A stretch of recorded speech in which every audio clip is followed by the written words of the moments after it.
안녕하세요. 욕망의 인문학입니다. 오늘 다뤄볼 주제는 귀티나게 나이 들고 싶다면 지켜야 할 것입니다. 나이를 먹을수록 더 멋있어지고 귀티가 나는 사람을 다들 주변에 이런 사람 한두 명씩은 꼭 있을 겁니다.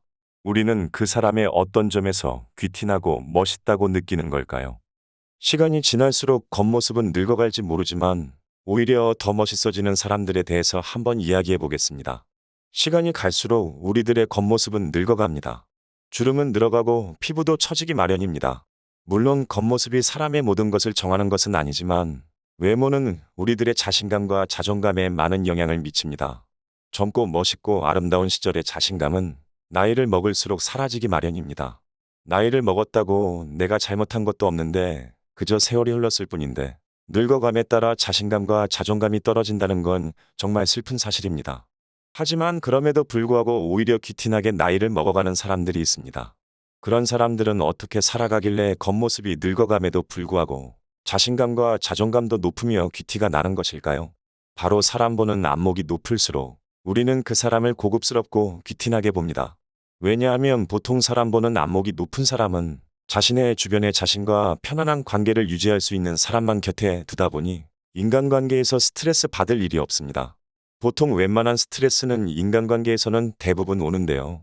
이 부분을 뛰어난 안목으로 잘 캐치해 주변 사람들과 원만한 관계만 유지하다 보니 늘 태도가 정갈합니다.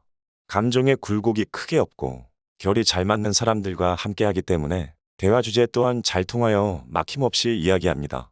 자신의 분야에 대해 잘 이야기하는 사람은 누구라도 멋있기 마련인데 자신과 코드가 맞는 사람들과 함께하니 늘 대화에 티키타카가 좋은 것이지요.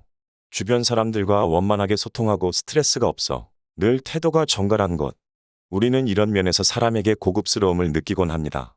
인간관계는 단순하게 내가 누구를 만나냐를 넘어서 누군가가 나를 어떻게 보게 만드는지도 정의하기도 합니다.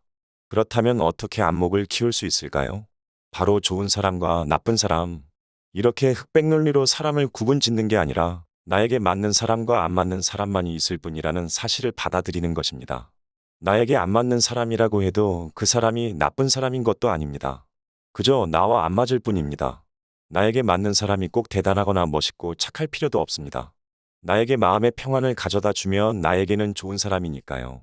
이 사실을 받아들이고 나면 이제 내 곁에 사람을 두는 나만의 기준이 생겨납니다. 보통 사람들은 누군가와 친해질 때 어떤 기준을 가지고 친해지기보단 그 사람의 배경이나 겉모습으로 친해집니다. 그러다 보니 성격적으로 안 맞게 되는 일이 종종 생기기도 하고요. 하지만 안목이 높은 이들은 겉모습이나 배경보다 늘 그 사람의 성향이 나와 맞는지 안 맞는지, 내가 이 사람과 관계를 맺어도 스트레스 받을 일이 없을지를 먼저 판단한답니다.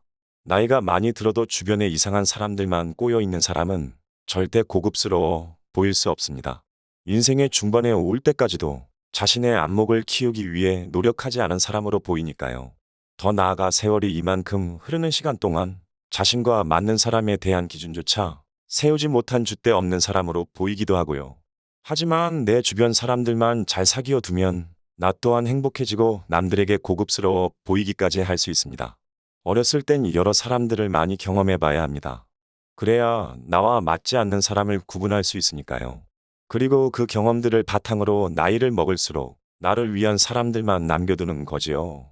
어렸을 때 많은 경험을 하고 많은 사람을 사귀었지만 나이를 먹고도 나랑 맞지 않는 사람을 쳐내지 못했다면 그건 당신이 착해서가 아니라 줏대가 없어 보일 뿐입니다. 여러분의 정신건강을 위해서라도 과감한 결단을 내려야 할 땐 확실하게 내리기 바랍니다. 오늘은 나이가 들수록 귀티나는 사람에 대해서 알아봤는데요. 모두들 내 주변 관계를 잘 정리해 다른 사람들에게도 멋있어 보이기를 바라겠습니다. 감사합니다. 욕망의 인문학이었습니다.